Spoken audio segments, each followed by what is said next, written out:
Facebook. That's a little VIP group, and a couple other places, if you don't mind. Is that cool? Yeah, no worries. Like I said, Okay. I came prepared, so Okay, cool. All right, awesome. Well, today is Monday, August the 16th, 2021. This is our Monday VIP session that we do every Monday for our VIP members. And just like normal, you're welcome here to pop in here. I know you're going to want to today because I told you guys that today was going to be a real game changer for our business. And I do truly believe that. I have a guest that I brought on today. His name is Larry Hancock, and he's going to revolutionize what we do. Let me give you a little foundation for that. We've been dealing with topically in our trainings recently about dispositions on these pretty house deals. Okay, so one of the issues that we have is once we get a property deal or property deal under contract, we have to market that property and look for tenants or tenant buyers. And so we have to build an ad, and we have to build another ad on a different platform or this other platform, and we have to and they're all different. So we have to learn that skill. So for a real estate investor, a lot of times we have to change hats a lot. Okay. And on this disposition side, a lot of us feel really weak when it comes to that because we have the least amount of practice with it. Okay. Because we're used to talking to realtors or homeowners or what have you. But dealing with that end of the business, we're a little bit less practiced at it. So we feel weak. And so here's an opportunity. I want to introduce you to an opportunity that I have been recently introduced to. And that is a company called TenantTurner. And Larry Hancock is from TenantTurner. And what they're going to do, what he's going to show us, I believe today, is going to really change how we look at that whole side of finding tenants and tenant buyers and the difficulties that come along with it. Like, for example, we talked about last week how you put an ad up yourself on Facebook Marketplace and you get 347 contacts. What do you it's like now a full-time job responding to people who ultimately, most of them never even reply back, right? So it ends up becoming an issue. And then the question is, how do we solve some of these disposition side, how do we outsource this to a virtual assistant, or what do we do? Okay, so here is an opportunity in TenantTurner. Okay, so I want to turn this over to Larry, and Larry's going to do a presentation for us and tell us what TenantTurner is, and then open the floor for questions. Is that cool, everybody? It's good to see everybody. Ed, Jason, LaShonda, and Don. I don't know where the rest of the crew is, but hopefully they'll pop in here. Sometimes they're on another VIP session that's going on for a different club at 11, and then it runs over, and so they show up late to this one. Anyway, hey Larry, great to meet you, dude. Thanks for being here. Welcome. Where are you located at right now? Yeah, Justin. So TenantTurner is based in Richmond, Virginia. So we're on the East Coast side of things, but we have customers in pretty much all 50 states. So yeah, excited to kind of share a little bit about who we are and what our process is. Awesome. Yeah, please do, man. You want to share screens? Yeah, absolutely. So I'm gonna go ahead and share it. And yeah, Justin, like you mentioned, I have prepared pretty much a short presentation. It's about 10 to 15 minutes worth of content, but you'd already told me that this is a VIP session. So if there's something that someone is like, man, I have a burning question, just if you wouldn't mind, either recording that or interrupting me, and we can have a brainstorming session. Always love that as well. Screen fatigue and death by screen share is a real thing, and I always try to prevent that if I can. So I understand, dude. Yeah, awesome. So guys and gals, if you got something that's burning, man, it sounds like he's okay with you interrupting him, right? Yeah, well, y'all have me for the next hour or so. Okay. But for a lot of folks that don't know who we are, I'm going to start by pretty much telling about our process. And it sounds like a few of the pain points you just mentioned is kind of in the wheelhouse. And I think a lot of people are going to be really excited about what we can help achieve. I think they're going to be blown away, be honest with you, Larry. Yeah. Yep. So anyway, go for it, dude. Cool. Well, awesome. Well, Without since just kind of give a little bit of background about the guy with red hair that's going to be talking for the next few minutes. So a little bit about me. So I do was born or am born and raised in Richmond, Virginia, on the East Coast side of things. A lot of my background is in the home service industry, so I've always kind of worked in outer skirtings of real estate, just more on the vendor side of things, from doing like cable management and running like smart home automation, that type side of things, to managing a $2 million painting contracting business and working with subcontractors and all that fun stuff. And then one thing I always like to share a little bit about myself is I'm a coffee junkie. I actually own a coffee roasting company back home. Wow, dude, that's cool. And a coffee shop. So if someone loves coffee or is on the East Coast, feel free to drop me a line. Would love to meet over some coffee. So awesome. That's cool. But yeah, it's a little bit about me, but kind of right into kind of what TenantTurner does and what we provide. So there's really three main buckets. And one of that is the tenant lead scheduling side. So Justin, like you mentioned, you put an ad out and you get hundreds and hundreds of lead inquiries. So we basically have the secret sauce of making your life easier, and we'll kind of unpack all of that. So you have that part. For this presentation, I'm not really going to touch on the call center, but you could pretty much never talk to a tenant lead on the high level marketing side ever again if you don't want to. So, can you go into that a little bit, because that sounds really good? It does sound nice. Yeah, so we can touch on that for sure, of how basically a lead calls in, it can be kicked out to one of the call centers. So can cover that. And then the third part, which is gained a lot of traction, especially during COVID times, is using electronic lock boxes to do those showings. So this is where you no longer ever have to, go out there, drive, show the property, or pay a realtor commission. This is huge, like because we're all virtual here, dude. Yep. Yeah. So this is huge. Yeah, 100%. So, and just kind of a little bit of our backstory. TenantTurner was founded in 2013 by 3 landlords, and one of the things that sucked the most was having to do the showings, or coordinating the showings, and all that stuff. So this was born out of necessity back in 2013 by our co-founder. So, but that's kind of the three main blocks. So kind of just going through it, like, well, what is the benefit to that? So the benefit being reducing your days on market, which means less days vacant, which reduces rent loss, and kind of putting some dollar figures to it. It sounds like everyone understands the value, right? But sometimes it really can hit home when you have a dollar figure attached to it. So when I give presentations like this, and the numbers vary depending on what market you're in, but assuming that the average rent is a little over $1,000, anytime that it sits vacant or you're trying to move a deal, right, that adds up. And this example, that equates to about $33 a day. So it can quickly add up the longer that things sit and deals are slowed down. So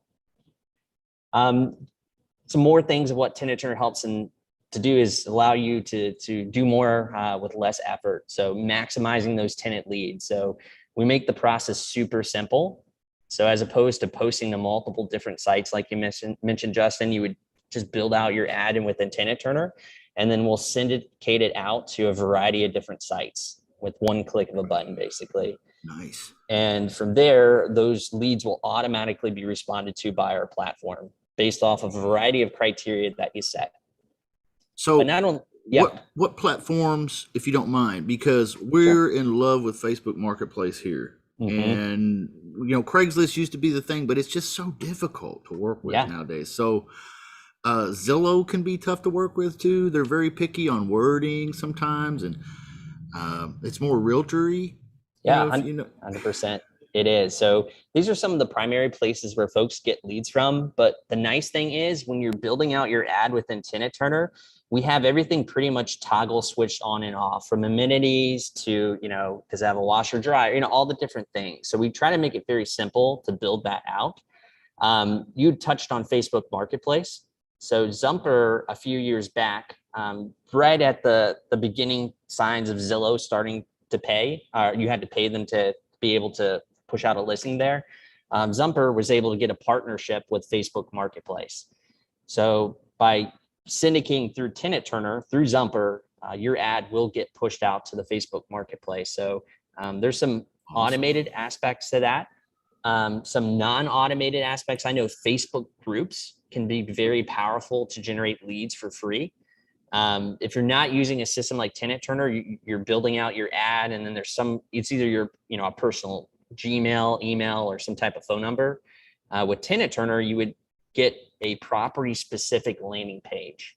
So you would just drop that landing page link in that ad on that Facebook group, and now all leads are funneled there. So you'd never have to worry about getting a single email or phone call ever again. Can we see what one of those looks like? Yeah, we can. I don't know if I have a screenshot here, so we may go a little bit off script, if that's okay with everyone. Yeah, I'm cool with that. Yeah. So we're going to go a little off script here. So we're kind of going into the inner chambers of what an account would look like if you were a customer. So basically, awesome. Each of these different ones are specific properties. So in the example of South Green Court here, I'm going to go ahead and get what's called a tenant lead link here. So if I go to a tenant lead link and I drop that into an incognito browser, this is ultimately where a lead is getting funneled to. So let me kind of set the funnel stage. That's here. Pretty nice looking. Hey, is it optimized for mobile? It is. So we find that over 70% of leads are going to be coming from a mobile device. So it better be mobile optimized, and it better be super simple. Absolutely. So folks, in fact, will actually schedule themselves through their smartphone via SMS, text, or email. So it has to be easy and it has to be instantaneous. So they basically will inquire either through Zillow, Zumper, or any of those places. If you're not using a system like TenantTurner, there's those emails and texts and phone calls that come through, right? Yeah, well, tons. What we do is we automatically respond to those on behalf of your company. So whether you have a logo in a company, that's fine, or it doesn't have to be that way, but we'll basically send them through the process. So the landing page will have your ad, so those pictures, the marketing information, any restrictions that you may or may not have for that property. And then they would just go through the process, right? So they're filling out their info, first name, last name, email, phone number. Details would be more like pre-qualification. And then if they meet the criteria, then they go to a calendar, which is kind of, it sounds like in this example, since everyone works remotely, to one of those electronic lockboxes. So, yeah. That's cool. Anything else maybe it would be helpful to kind of, while we're on this path? Yeah. Any questions on this so far? What he's shared so far and what we're looking at now? Anyone? No worries. We'll keep going back to because we'll cover a lot of good stuff along the way. So we talked about syndication, right? So that was definitely a big pain point because, like you mentioned, Justin, usually, you're posting the ad multiple times. You're kind of not sure what the criteria is. So we basically make it very easy to put it one space, and then there's things you can toggle on and off. So that way you can be compliant. So yeah, that's cool. I've seen actual Zumper marketplace listings on Facebook that at the bottom it'll say this ad was posted by Zumper. Mm-hmm. I didn't even know what it was, but now I do. Yeah. Okay, cool. So what's interesting about that arrangement though is your search in your area is going to be dramatically different from my search. It's based off of how Facebook and how all the different algorithms like present data to you, right? So it's very cool how that all works. So I like to mention that aspect, but what it doesn't cover was the specific personal Facebook groups, right? So that's where you can still leverage TenantTurner in a very powerful way with those property specific landing pages, like we mentioned. So okay. That's great. Yeah. So I'm not sure if anyone is more analytical minded, but this is kind of where we see we easily processed over 4 million leads last year. So this is kind of where we see you'll get most of those. You don't see Facebook Marketplace on here because that's typically covered under the Zumper umbrella. Now, granted, every market's different. Sometimes Zillow will dominate the market, or it could be on the flip side where Zumper dominates the market. So what we do at Facebook, there we go. All right, so we talked about being mobile optimized, right? So just Zillow as a kind of precursor, 67% of traffic comes from mobile. So making sure everything is streamlined and simple is super important to the process and the integrity of everything.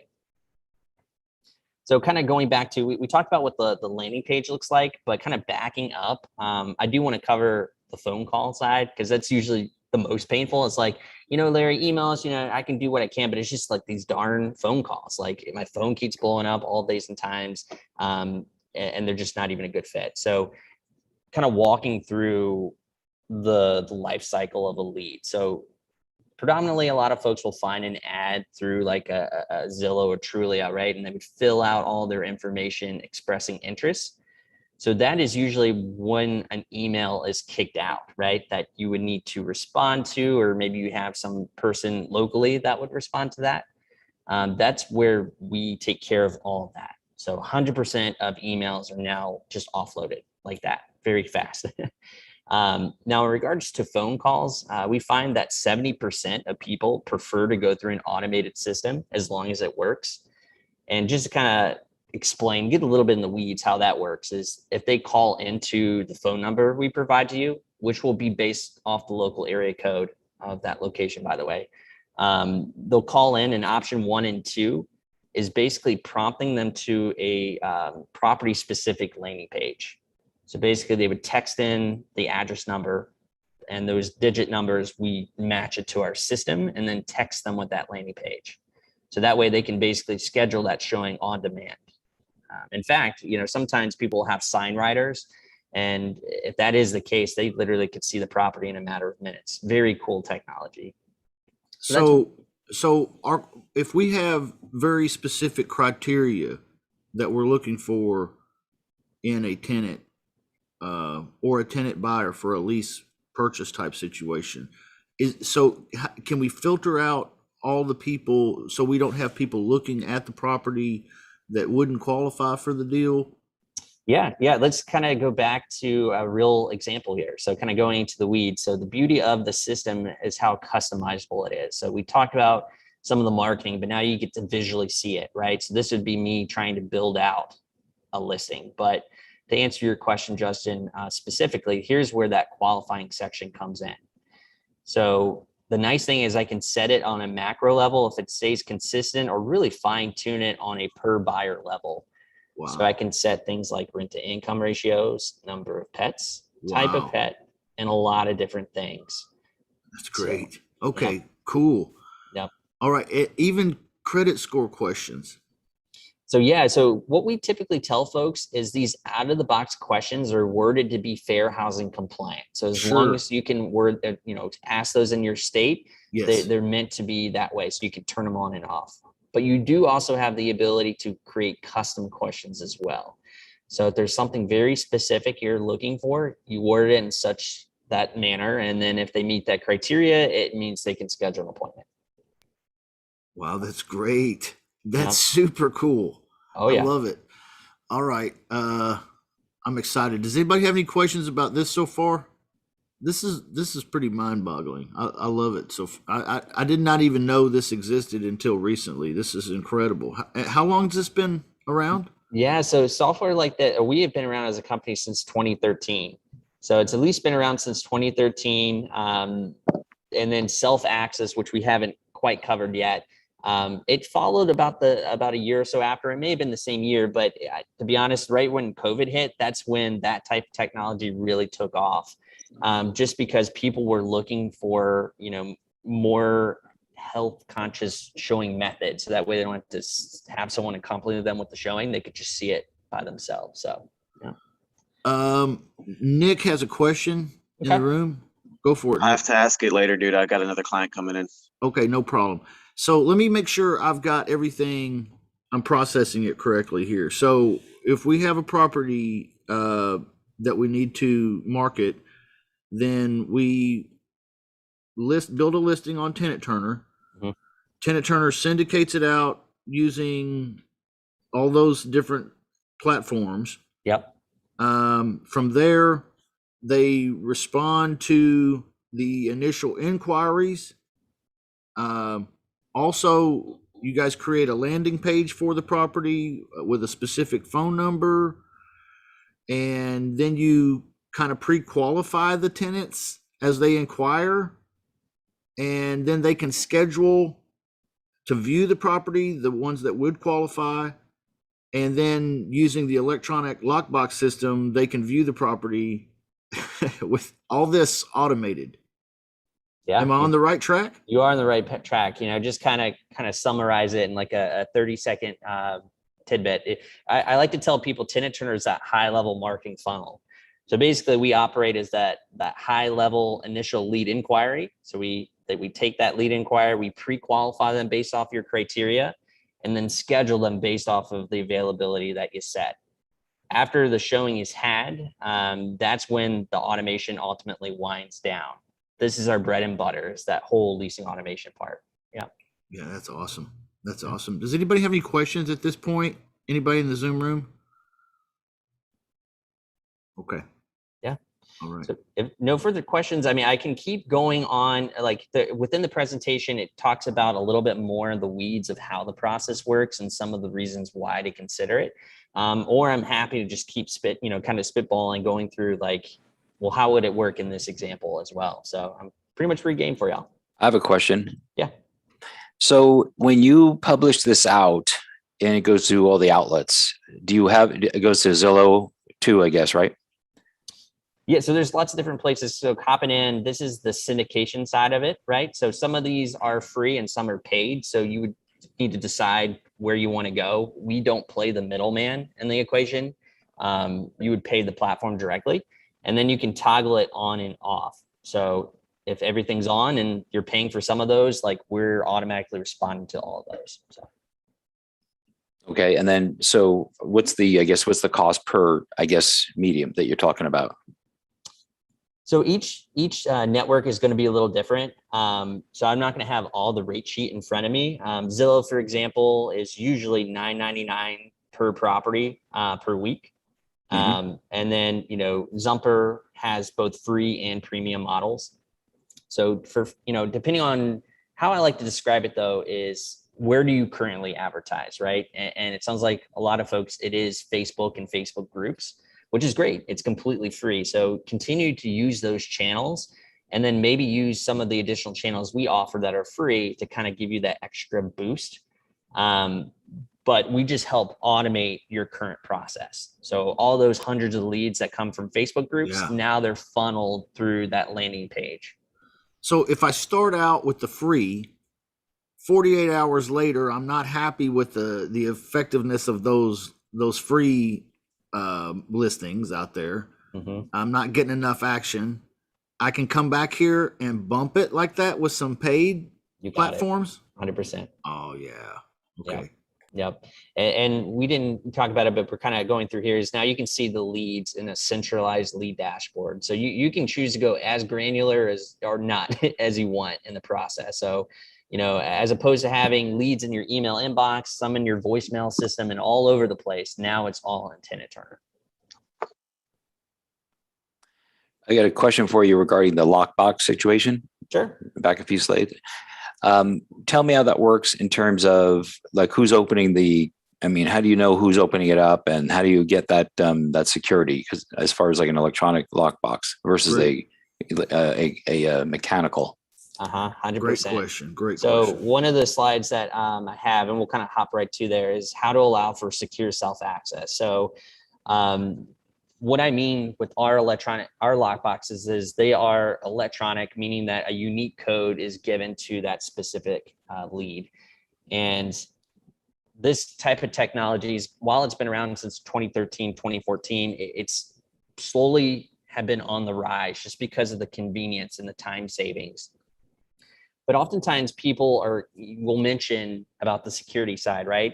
And self-access has actually been being done for decades through more of the conventional combo lockboxes. So it's not necessarily that our type of self-access is anything new, but we're adding an additional security layer on top of all that. And let me explain what I mean by that. So basically, if I'm a tenant lead, what ends up happening is when I go through the landing page process, TenantTurner will run a series of third-party audit checks on the background on the data they provide.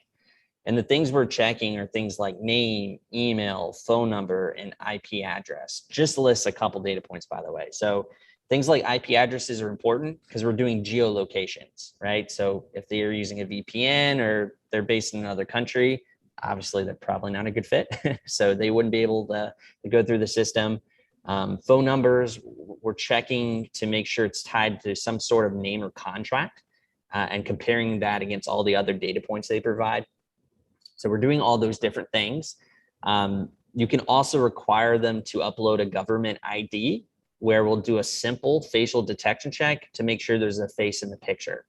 It's also making sure that the text is eligible. So if for example, they're taking a really bad picture and the flash covers everything, we'll prompt them to upload that ID. So if all that checks out okay, and their fraud score doesn't come back too high, or there's no malicious activity, keep in mind they will also pre-qualify based off your criteria. What ends up happening is on the day and time of their appointment, they'll arrive on site and text the serial number on the box to the TenantTurner phone number. And then once they do that, that's the only time that they'll get a unique code. So the code's only given once they arrive at the rental. The code's only good for the day issued. And then once used, it's only good for a 2-hour window. But for the purpose of that lead, they just know to arrive at their designated time. So That's great. That's pretty much how that works. So you're doing like AI in the background, basically against like public records, or right? And are you doing anything with the credit headers, like to see whether or not they're even existing? They have a SOC. Are you doing that? I mean, great question. So I want to be clear of how, what we're doing is the high level pre-qualification. So at this level of funnel, we aren't doing any kind of invasive background checks or credit checks or anything of that nature.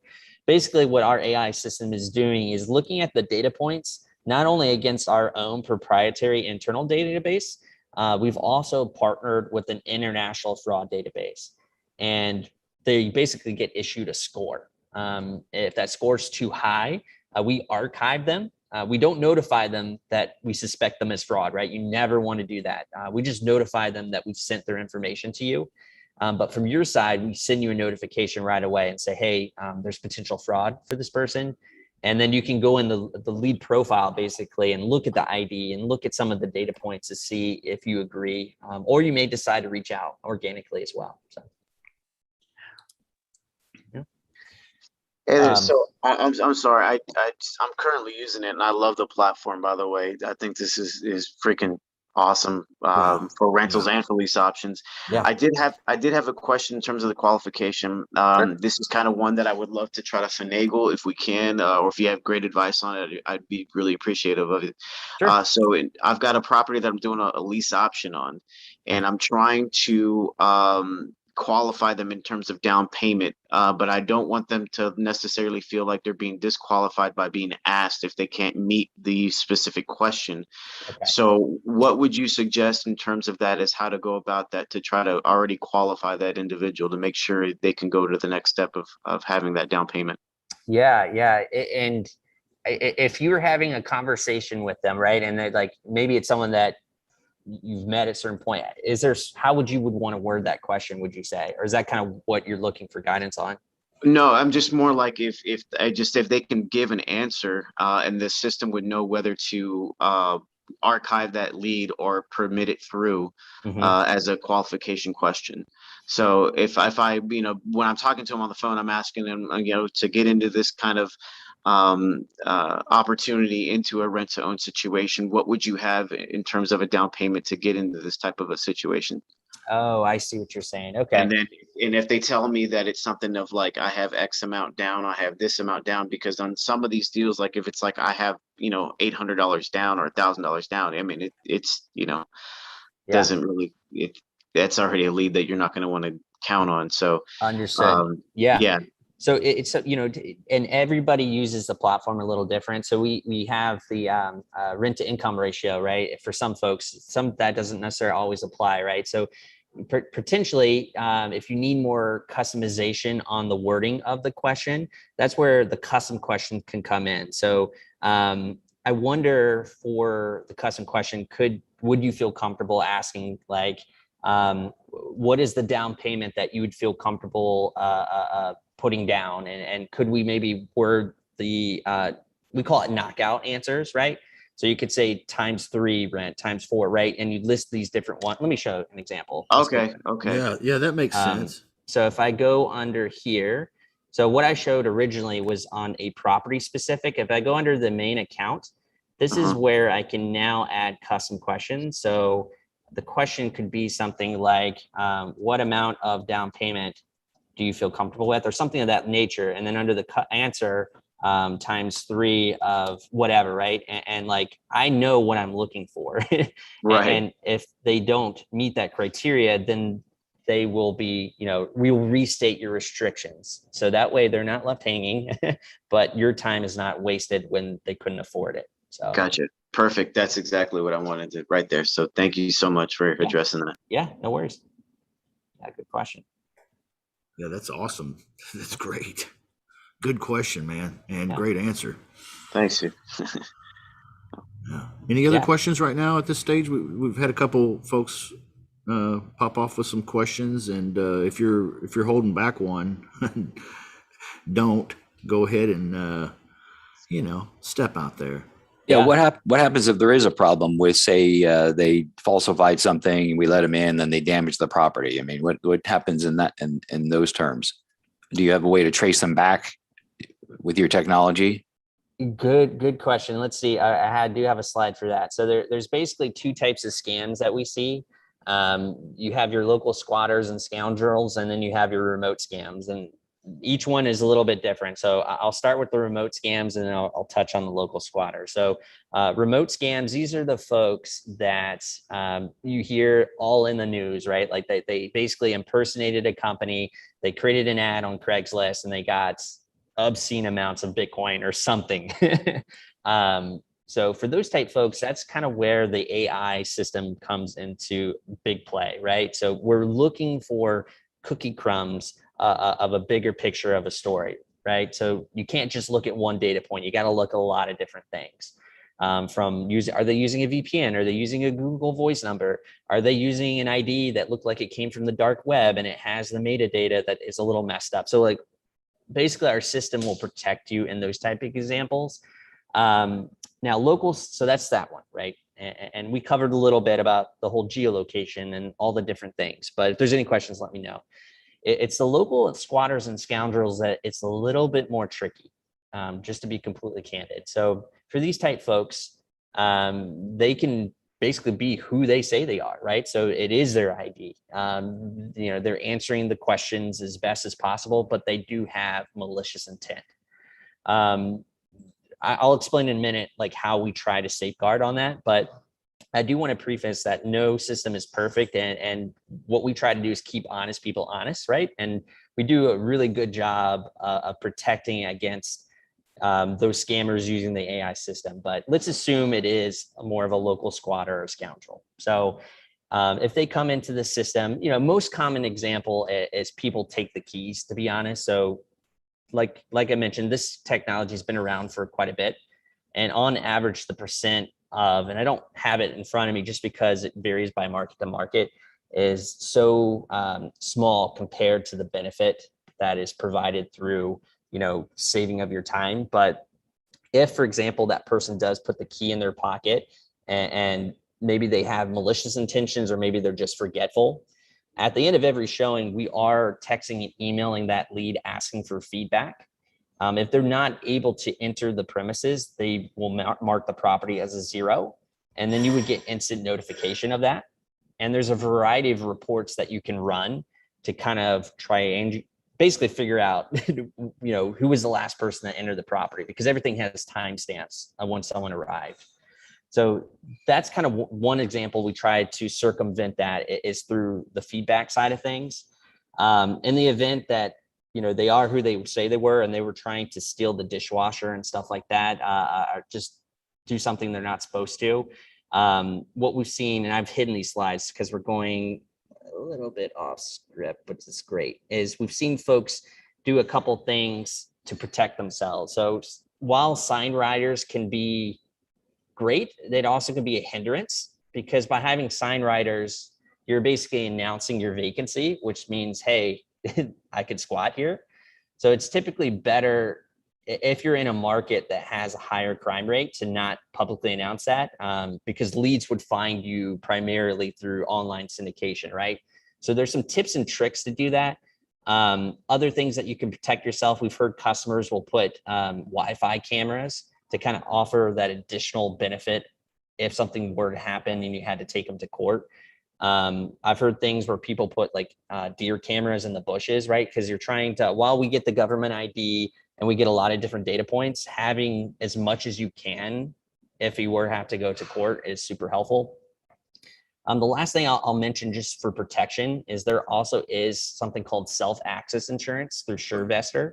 Real quick question too, Sure. Larry. Would it be possible for us to request a photograph of their license plate, in the vehicle that they arrive in, something like that? Is it possible to up the ante a little on that?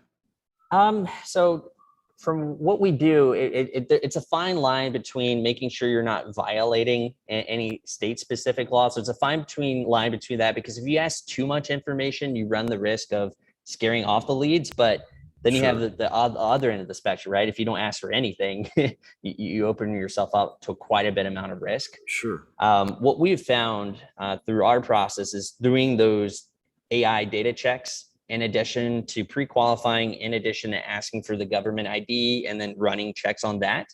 We find that it's going to protect you as much as humanly possible, right? Because even if you took a picture of the license plate, they could still break a window if they wanted to, right? It's what I found to be a little bit more effective, however, is you can add custom questions that are a little bit like more of a bark bite situation. So basically saying that, I'm trying to think of an example of how to word it. So it's almost like you agree that by accepting a self-access appointment, if there's any damages done to the property, you will be held to the highest, court of the law, something like that, right? And so that's kind of like an opt-in, yes, no type thing. So they acknowledge that they would not do something, sketchy, right? And then you have that government ID and those data points. So if something were to happen, you would have a little bit more of a saying there. Yeah. Yeah. Does that answer your question, Don? Yeah, it does. Just let me ask you a question since we're on that topic regarding, say there's an insurance claim. Does your technology help with that claim? So in the example that you would have like a SureVestor, or maybe it's covered under your liability insurance, you would basically file that claim, and then you would basically come to our team and be like, hey, can you give me as much information as you can? So granted, you will have, let me give you an example of somebody that has CodeBox. So you would have examples of like, let's see if they have a government ID. It is a demo account. So you would have the picture of the ID. You could basically provide the what we call a lockbox access report with the timestamp of when they arrived. If there's anything additional that you would need, a lot of times, and this is why a lot of people really like TenantTurner, is how easy our support is to chat with. You'd be like, hey guys, there were some issues that we had here. Can you help me like gather a little bit more information? They typically respond in under 5 minutes, and they'll do their best to kind of get you what you need based off of what we have. They're also really great about helping wording custom questions too. So if someone's like, well, this all sounds good, Larry, and I see value in kind of wording questions in such a way to kind of keep honest people honest, but I don't know what to do. and so the support team can help you in those examples. So. No, I think it's a great service. Yeah, we think so too. Yeah. I put a link in the Zoom room chat as well. If you guys want to go check out TenantTurner after the presentation's over. But any other questions real quick before we let Larry get back to the, okay. All right. Larry, what kind of exposure do you get when you push it out? What kind of, where's it going, and what is it? What kind of response rate you're getting? And yeah. So in terms of exposure, you mean like where do we syndicate or market to? Right. Before you go into the page. Yeah. So our support team has made this really handy graph that basically talks about that. So under the free options, you can see things like Zumper, Apartment List, Apartments.com, Homes.com, Realtor.com, and all the different places here. And there's that Facebook Marketplace, which is covered through Zumper. So a lot of times I always recommend like, hey, start with your free options first. If you need a little bit more juice in the engine, start looking at your paid options. you would have that contract with them. So we're not upcharging you for that stuff. And then you could turn it on maybe just for that week to see if you need a little bit more leads. So, but that's how that works. Now, to answer your question about in terms of response time. So that's the beauty of automation, right? So everything is being actioned on within a matter of minutes, 24/7. So whether they come in, Friday at 9 p.m. or Sunday morning, we respond to that lead inquiry within a matter of minutes. So. Okay, great. Thank you. Yeah. Okay. Yeah, that's great. I know everybody's probably wondering, like, okay, what is this, like the first month's deposit? What is this? Yeah, I'm sure that's probably what's on everybody's, because I know some people have spent to pay other people to handle the disposition side of this, like half of all upfront monies exchanged. Wow. And so I think everybody's waiting for the shoe to drop, Larry. I know. Well, I think this is where people are going to be very pleasantly surprised. So I'm going to, since it seems like we're winding down the presentation, I'm going to get into the pricing side, and then I'm going to leave my last slide up. I know, Justin, that you have that custom affiliate link, but I want to leave this here just in case if someone ever wants to, be like, well, Larry, I want to go through a personalized demo. They can always reach out to me. So I'll leave the slide up, but the big question, how much does it cost? Well, the beauty of it is that our software is meant to scale. So whether you just have 1 or 2 units that you're marketing out, or if you have hundreds of units, we try to accommodate for each of those scenarios. So our base pricing of 1 to 50 units is just $50 a month. That's month to month, no contract, and includes unlimited leads, users, support, and on market listings. So, $50, easy enough. And that covers all the different automation. If you want to add self-access technology, basically how that would work is you would buy the box and it'd be yours to own. It's a one-time fee of $65 for one of our entry-level boxes.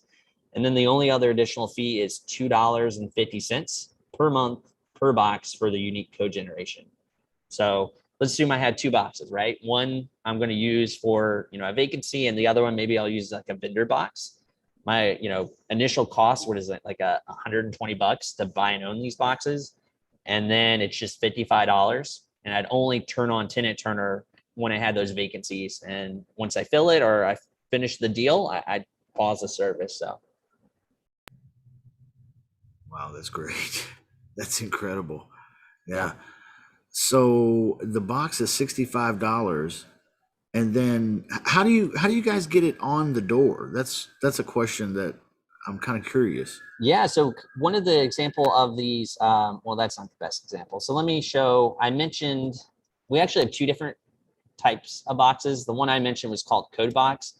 It's great if you don't have tons of units or tons of deals working, but it's like if you know how to use a combo lockbox, you know how to also use one of these. So basically you would shackle that lockbox to the door that you have a vacancy, let TenantTurner do its thing. And then once that vacancy is filled or you found the right tenant, you just move the box to the next place. So. Okay, I get it. Okay. So, all right. So there's no service that puts it on the door. Okay. Oh, I see what you're saying. You're looking for service. Yes. So for people that work remote, what we've seen a lot of customers do is they'll use TaskRabbit or Thumbtack. Oftentimes there's some type of vendor, maintenance person, painter, cleaner, or you can use like TaskRabbit to be able to. Or the homeowner or the homeowner's brother or neighbor or somebody. Yeah. You got it. Somebody that you trust that the box would be shipped to. And then you would do it that way. Yep. Gotcha. Okay. Does anybody have any questions right now about any of this stuff? I don't know. Everybody's so quiet today. Well, I just out of curiosity, I'm fascinated about how everyone uses, what their process looks like. So right now, when y'all, you mentioned the pain point of like just hundreds and hundreds of inquiries, but since y'all do work remote, if someone comes in and express interest, who's doing the showings right now for y'all? Usually what we do is we'll put properties under contract. Okay. Yep. With a lease purchase type contract, and then we'll find a tenant buyer. So we tell the homeowner, hey, here's what we want to do. We're investors, but we want to put some good people in there. We'll make a little bit of money doing it, but we also need it to be a good solution for you. And so that's kind of the setup we have. Gotcha. So we're looking for, always advertising for a lease purchase tenant buyer. Okay. Somebody that could qualify in 2-3 years to buy the home, wants to take care of it, wants to own the home. Yep. So we're always, when we put a property deal up there on any of these platforms like that, unless it's in a very rural location, it's overwhelming, the response.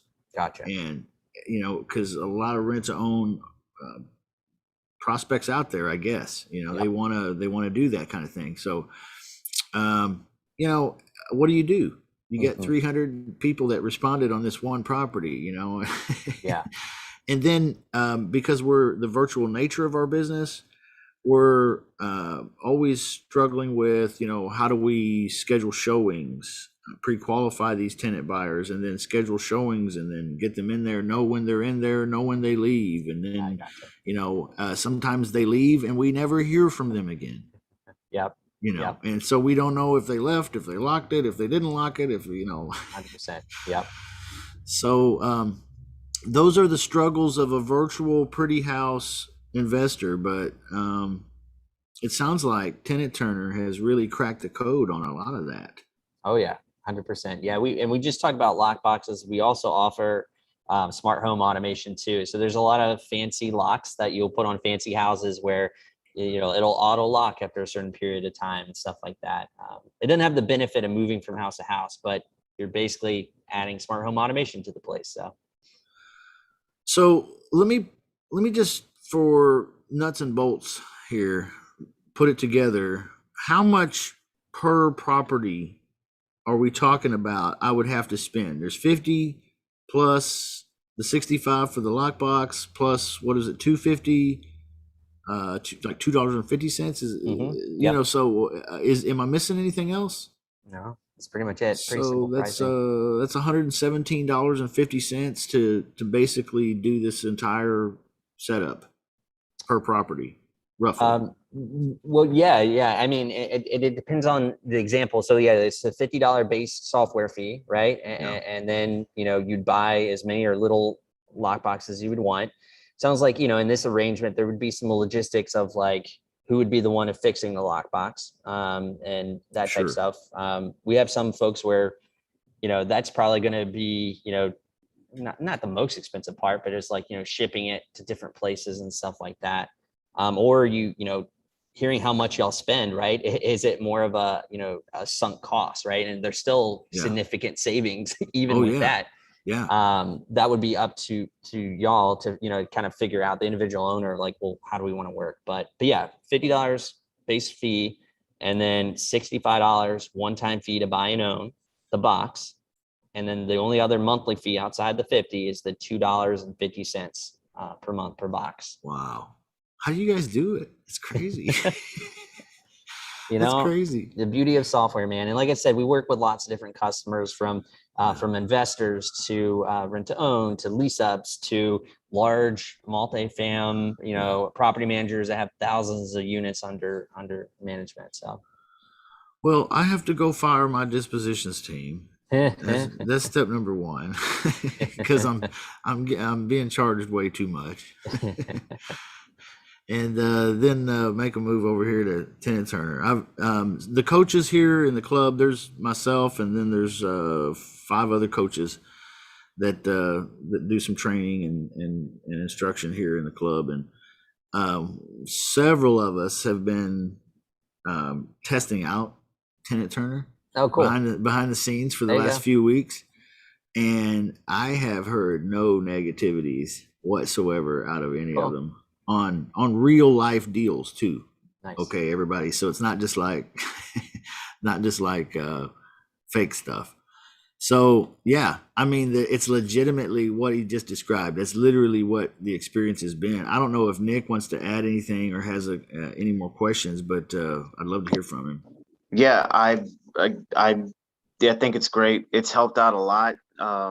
It does a lot of the kind of, what do you call it, qualification stuff right up front, and it's great. And you can customize it, which is one thing I'm learning, and what Larry shared with us today, and making that question. And you can have another qualification for the down payment, because that's really the only one that I was kind of running into. Mhm. And I can say for a fact that the market that I have, where this property is in a small market in Kentucky of maybe 3,000 people, and I probably have over 175 buyer leads. So just as a true testament to, if you were to get this in a real kind of a bigger market, 60,000 plus, you would probably have no trouble disposing your lease option deal, or of a good number of leads. Yeah. Oh yeah. So, yeah, I strongly recommend them. And thanks for being here, by the way, man, and creating this awesome Yeah. stuff. But it's awesome. Yeah.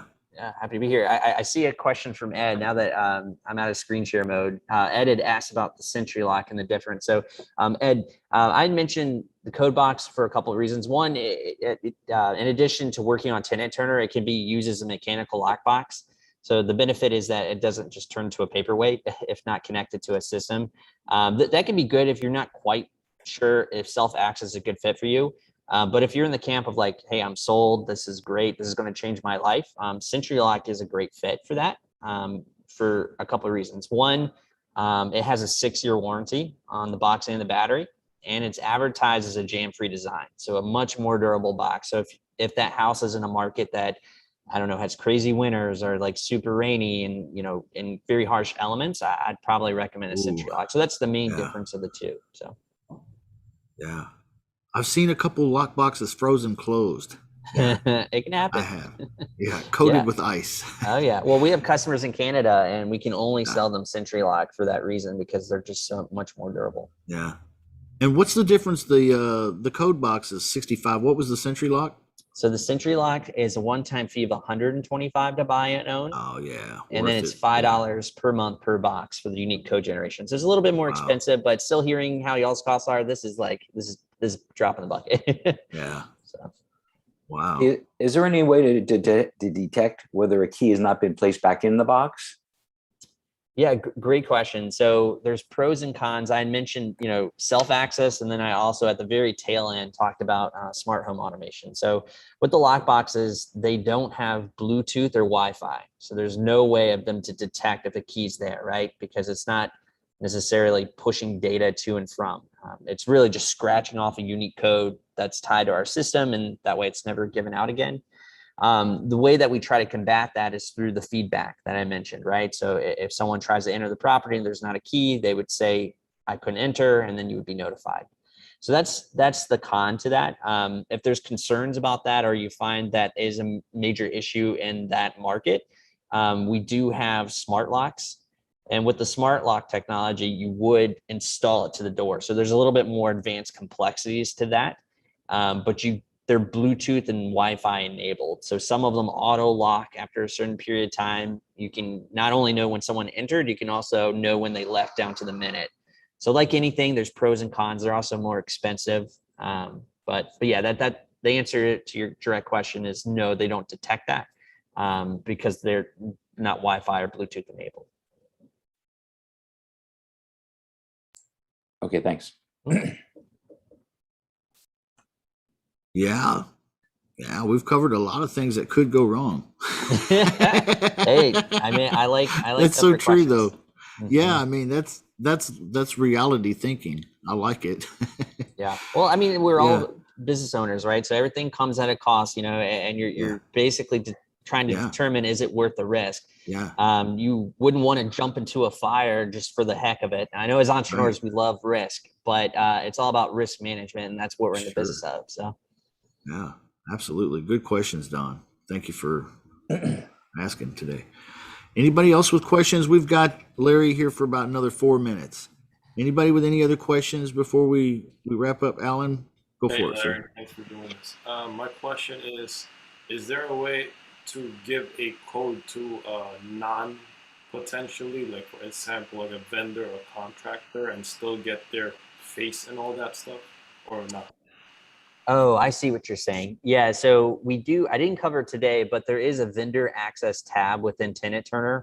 You can either issue one-time use codes in the system, or you can even add them as an authorized contact. With both of those systems, basically, if you're issuing one-time codes, it assumes that there's some level of trust that is already there, right? Because you're issuing that code. If you wanted to, like, I'm trying to think through if there's like a way to set that up. But with the current system, well, I guess you could. We have something called an agent lead link. With the agent lead link, it allows the person to bypass the pre-qualification. So it'll literally just be first name, last name, email, phone number, and it'll go straight to the calendar. Well, you asked for a picture ID though. For vendor access, I don't think so, because the assumption is that they're of the trusted circle. Sure. But you would have a log of when they arrived, right? So you'd have to know their name and numbers and stuff like that. Out of curiosity, just to reverse the question, when you're working with vendors, is it people that you usually know, or is it kind of like how is it currently set up for you right now when working with vendors? Hey, good question, but I don't have repeat vendors. For example, like let's say the house needed photos, so Oh, I I see. have to hire a photographer to get in there, I gotcha. give them the code. I gotcha. Yeah, and that example, when you're talking to them, if you would have to manually, kind of build that vendor profile, right? But then we can automate everything after that, and you would have logs of when they entered and stuff like that. So if, for example, I used to work with subcontractors, so I may trust the crew member, but I didn't trust any of those other painters. So if something happened, be like, hey, Joseph, I trusted you, and I see only your number is going to work on this property, so you're accepting liability here.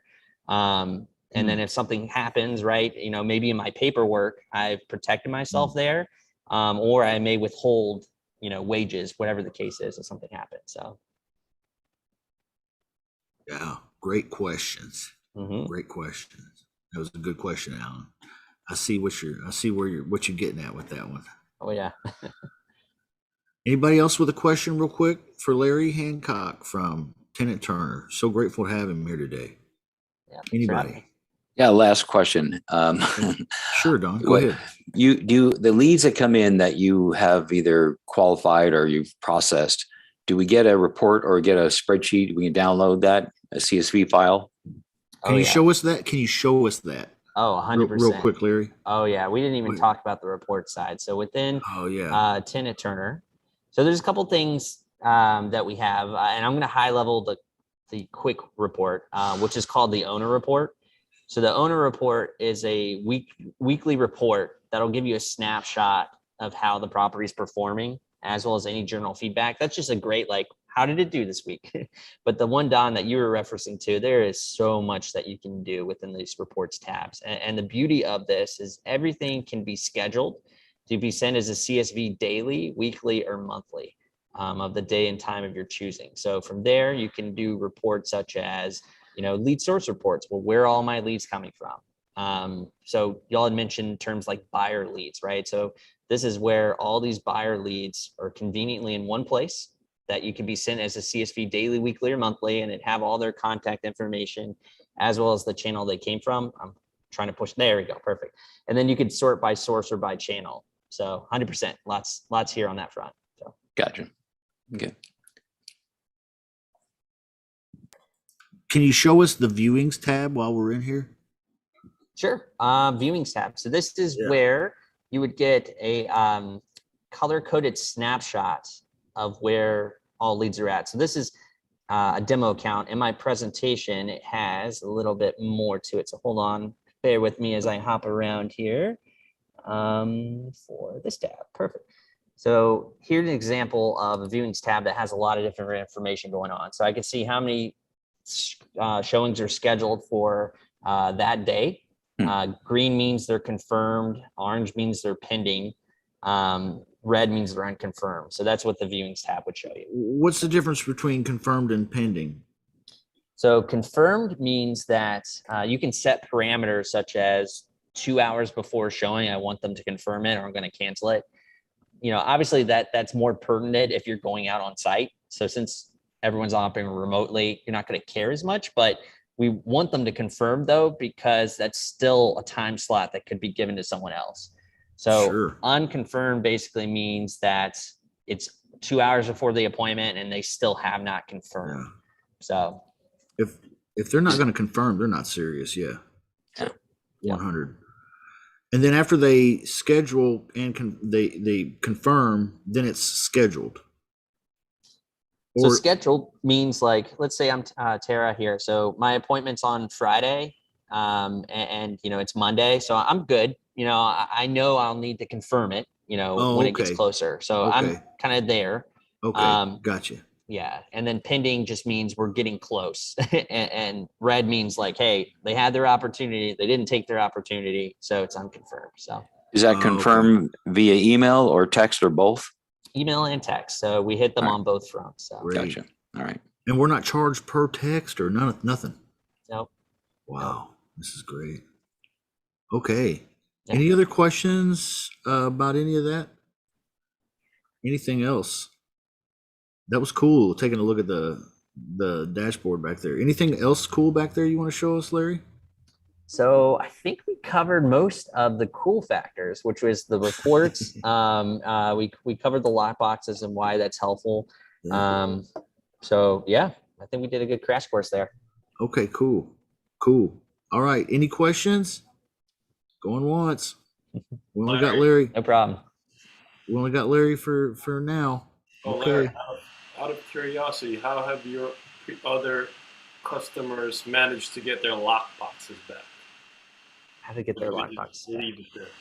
Yeah, good question. And you mean in like y'all specific setup, right? Where, so I to be candid, a lot of our customer base is more of those residential property managers, right? So like these are the folks where it's in their geolocation and they have somebody, maintenance, whatever that title is. So in the example when you're working remotely, a lot of times they'll either have they'll rely on like family members. They'll either use TaskRabbit, like I mentioned. So where you've created this task and it's $10 to $15. They just go on site and they shackle the box and that's all they got to do. And then you'll make another task and they got to ship it out. So yeah, that's going to cost you what, $50-$60, but like, you can reuse the box. That's cheaper than a new $125 box. You got it. 100%. Right. And so that's what I see a lot of people do of like y'all's caliber. The beauty of technology and services like Thumbtack and TaskRabbit have made that a lot simpler. Where before, what you'd have to do is you'd have to contact like a local contractor in the area. And it's like, okay, he's got good reviews. It'd be like, hey man, like I'm going to throw you a bone. I got to do some work here, but when you're doing the work, I need you to put the lockbox. And then, but you're relying on that contractor, right? TaskRabbit and the whole gig economy has made that remove the barrier of entry for that type of stuff. That's great. Yeah. Gigs. Yeah. It's great. Mm-hmm. Good stuff. Anybody else with questions? Anybody real quick? Going once? Going twice? Perfect. Well, I know Justin, you had left the link. I also left a slide that had my contact information. So like I said, if anyone has questions, I'm happy to hop on a quick call. So just. Yeah. You want to put that link in the Zoom room real quick? Yeah. That's go a good ahead, idea. Larry. Yeah. And if anybody wants to go ahead and click that before we wrap up today, and if you need to hop on Larry's calendar, feel free to. He's a nice guy. Try to be helpful. He's been great today, Larry. Super good, man. You really hit it out of the park, man. I appreciate it. And I know you didn't know what to expect. And, I came prepared, man. Yeah, I've been in it long enough and owned enough businesses where it's like, hey, you got a couple back pockets. Sometimes you just spitball it, man. That's the fun of life. Yeah, you did great, man. Thank you. And we'll have you back again sometime if you want to. Would you do that?